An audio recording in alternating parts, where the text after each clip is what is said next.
Our top story now. Syria's turmoil has been laid bare on our TV screens for more than a year.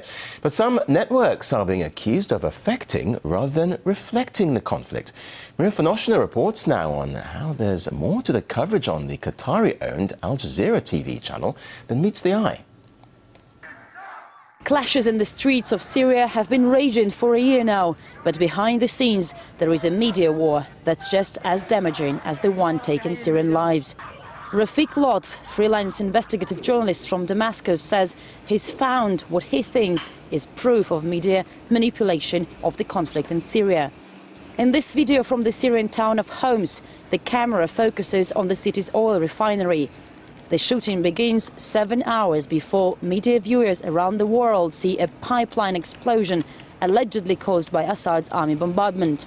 You can clearly see that something is slowly burning in the distance.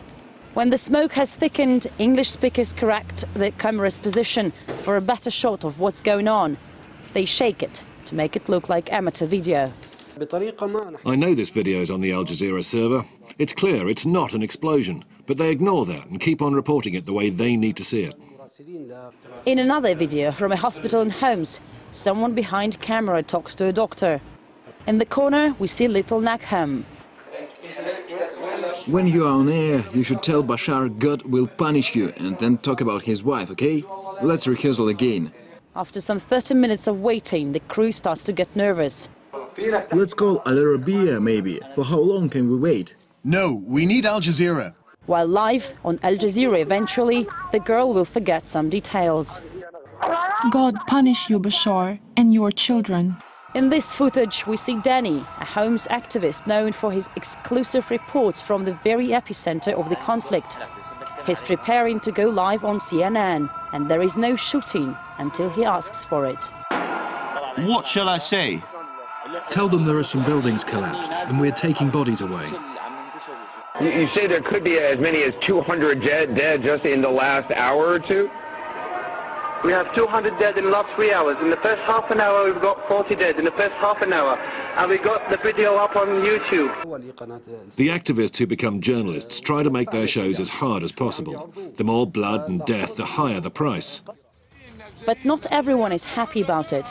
Well-known war correspondent Ali Hashem used to report for AlJazeera from the world's conflict hotspots, but Syria has become the Rubicon he couldn't cross. He mentioned armed groups fighting against Assad's army, and his bosses in Doha told him he needed a vacation. Ali has just resigned because of biased coverage, he says. Some were like, promoting the revolutions in Libya, Syria, Egypt, Tunisia, whatever, and dumping, for example, the revolution in Bahrain and Saudi Arabia. The AlJazeera chief in Beirut, where Ali has been working, has also quit for same reason.